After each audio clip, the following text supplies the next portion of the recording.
things that Gaudi has is that he's so diverse. But it's different here, isn't it, in Barcelona? There's glass, ceramics, old traditions and old crafts that were being recovered at the same time. The Art Nouveau cities across Europe, they all have a lot in common and they're all different. Well, in a sense, you could say that it is still alive. They're all widely different. Because Barcelona has the only building, the only Art Nouveau building that is still being built. Barcelona. How did Art Nouveau unfold here and why did it happen in the way it did here? Well, there's several ingredients that were in a confluence at the end of the 19th century here.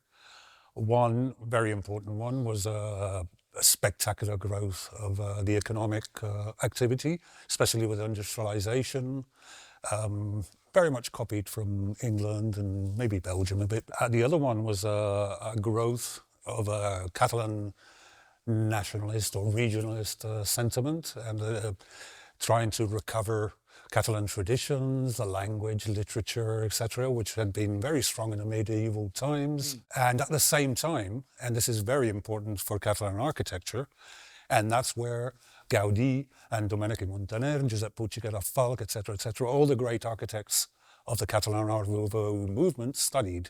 And when they came out of the university, they were young, they were full of big ideas. The great inspiration, of course, was Viollet-le-Duc, and of course the English arts and crafts movement and the surge of going on in most of Europe. So all of that came together, and these architects and artists, they wanted to recover these Catalan traditions. Catalan architecture had been very strong in Gothic and Romanesque, and so all this came together. They had rich patrons, the industrialists were earning obscene amounts of money, and they wanted to make their houses as goods of ostentation. They wanted to show how rich they had become with industrialization, so the architects were at their service. And they not only build huge, beautiful houses, but also very symbolic houses, that communicated this idea of Catalonia coming back, as it were, in the 19th century after the medieval period and the era of decadence before that. And very important, they wanted to be modern. That's why we call it Modernisme. That's why Art Nouveau is called Modernisme here. This ambition to be modern. So it's a coming together of industrialization, technology, urbanism with the Catalan traditions. Do you think that embodies Gaudi in some sense? Yeah, I'm not sure, yeah. The very special thing about Gaudi is he was not from the bourgeoisie. All the other architects were members of bourgeois families, and most of the artists too. Gaudi was not. Gaudi came from a family of pot makers, coppersmiths, from Reus, which wasn't exactly the capital, Barcelona. It was an important city then, but not as big.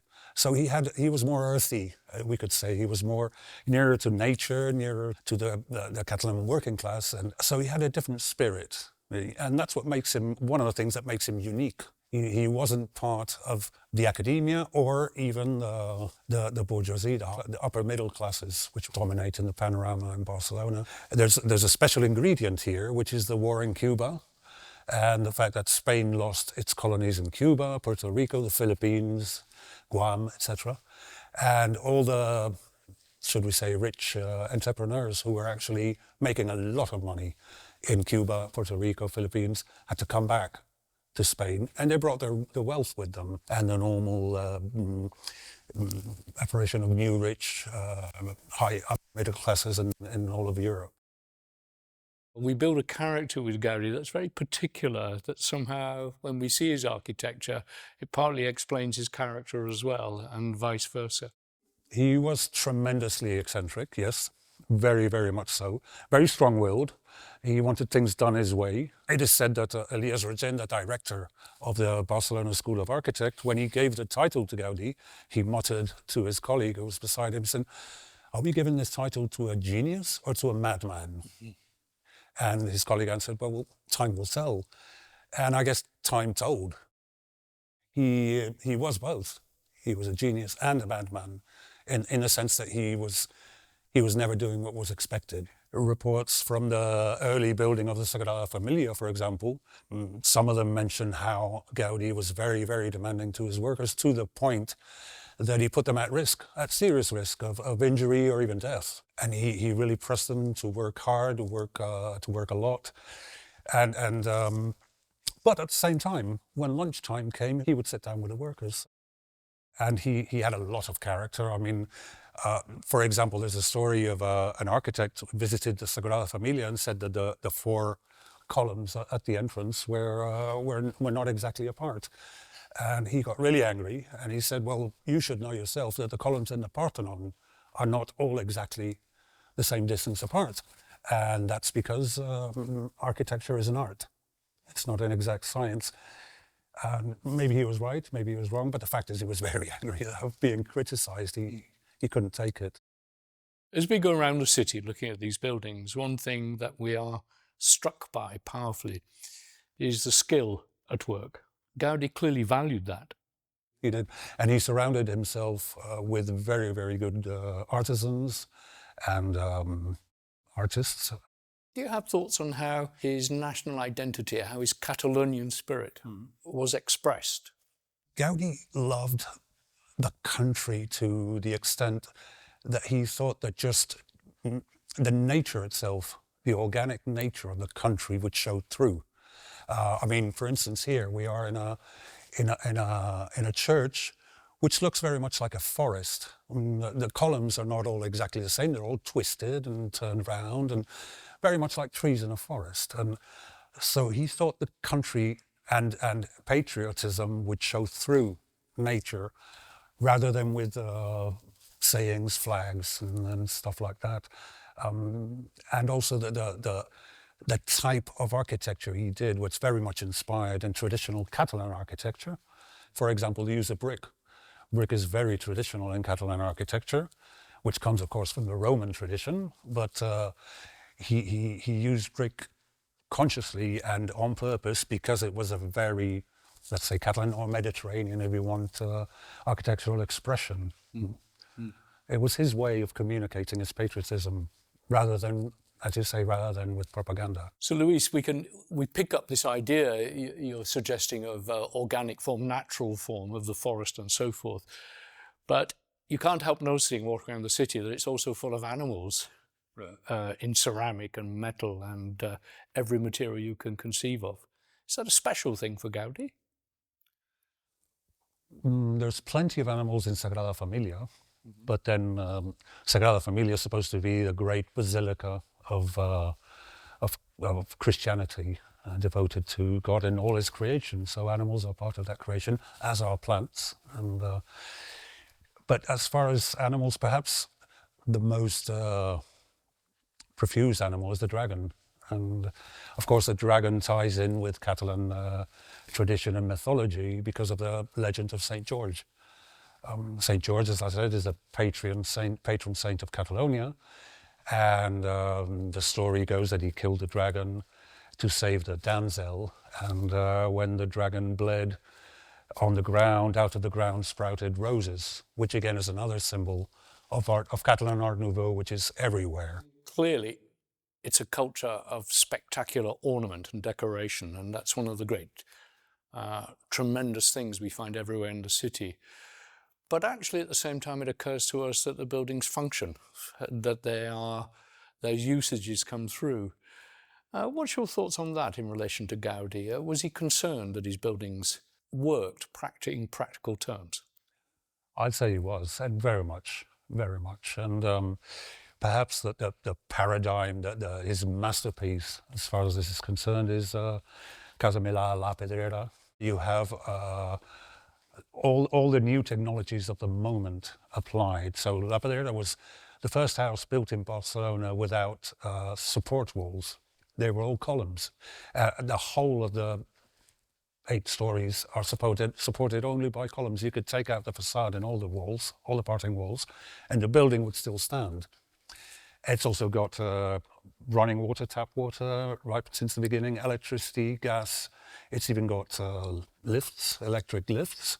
Okay. The first underground parking in Barcelona.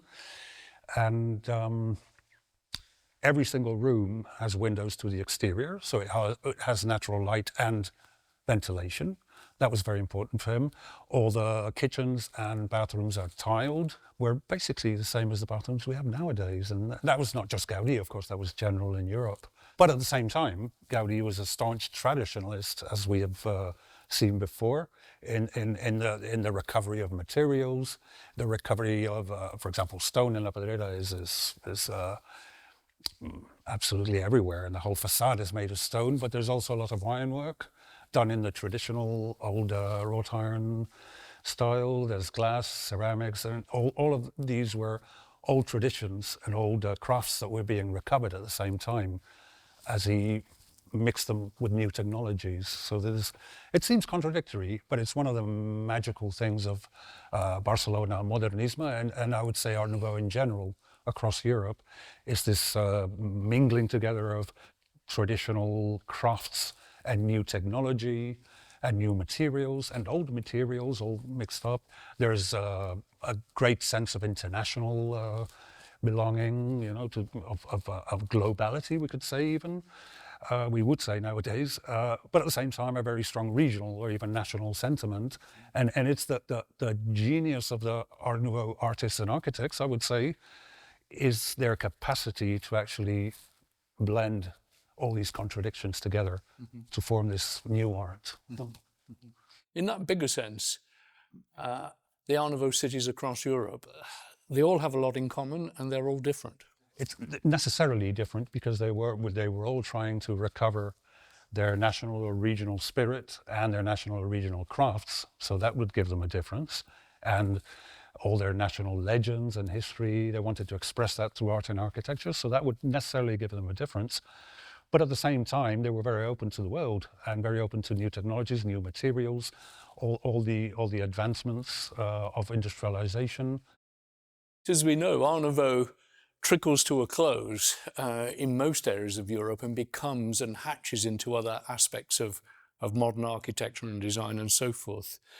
But it's different here, isn't it, in Barcelona, in the sense that, is it still alive? Is it still living? Well, in a sense, you could say that it is still alive, because Barcelona has the only Art Nouveau building that is still being built, which is, of course, La Sagrada Familia, the great basilica. And in that sense, you could say Art Nouveau is still alive in Barcelona. But there was clearly a moment when the Art Nouveau movement lost its strength. And that was between 1909 and 1914, when there were several ingredients. One of them was the discovery of the ruins of Empúries, which was a Greek colony, pre-Roman, Greek commercial colony in the north of Barcelona. And they discovered a lot of statues and a lot of classical Greek art. And so a lot of Catalan artists and thinkers thought, we must go back to our classical roots, Greco-Roman art, and stop all this modernity, all this inventing new things. No new art is necessary. We have the good art, which is the classical art. At the same time, in those same years, there was huge workers' revolts and anarchist riots, which brought about quite a lot of trouble to the city. There were a lot of dead people in 1909 in one of the revolts. And the bourgeoisie became afraid and very quickly found its conservative spirit.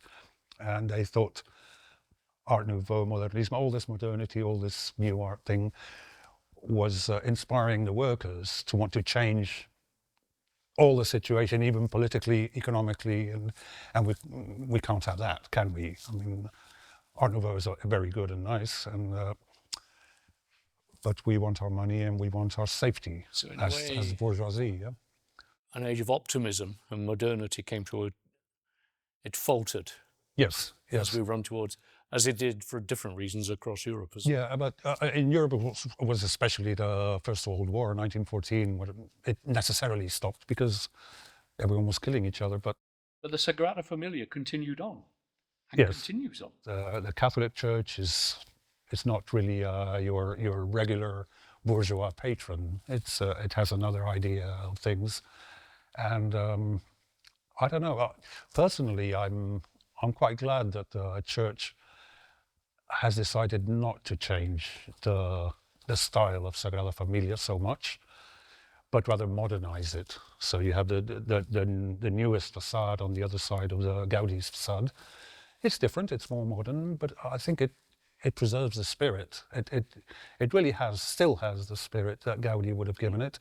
And the finished inside, which was finished very recently, maybe 10 years ago, when you go into the Sagrada Familia, I think you really capture the intention that Gaudi had of being inside the forest of God's creation, so to say. So, Lluís, for you, is there a building that epitomizes what Gaudi is? I wouldn't risk to summarize him or to analyze him so much as to identify him with a single building. I think one of the great things that Gaudi has is that he's so diverse, and he creates buildings that are completely different. I mean, if you compare Palau Güell, for example, it looks very much like a Gothic castle, doesn't it? Compare it with Casa Batlló, which is like a festival of light and color. And again, compare it to La Pedrera or to this church we're in right now. They're all wildly different, really. Yeah, at least in their aesthetically, they're wildly different.